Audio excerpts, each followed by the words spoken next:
แต่กี้เอายังไถนาฮะเอาควายไ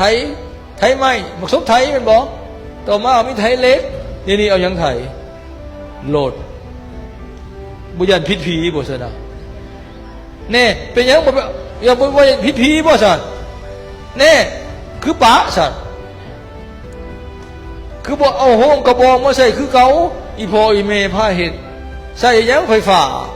มันล้าสมัยนี่แหละแม่นบ่หาขี้ตกขี้ซี่สิมาเฮ็ดก็บ่มีน้ำมันยางบักเบิดแหละคงยางก็ได้แล้วมันก็หุ่งอูดหูดัง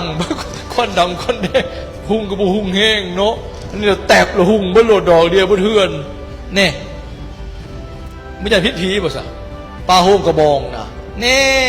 ก็มันดีกว่าก็ป้าแล้วเนี่ยมันล้าสมัย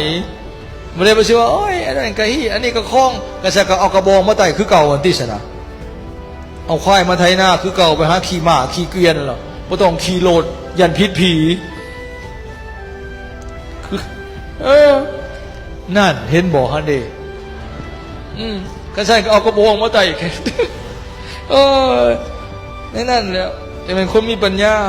อันนี้ก็ยังสิไปงมอยู่กับอันเก่ามันล้าสมัยเลยเนาะเพิ่นไต่เทียนไต่แสงสว่างบ่มีบ่ไต่ก็ได้เด้อเอาบูชาไว้ในขันนั่นแหละก็ยา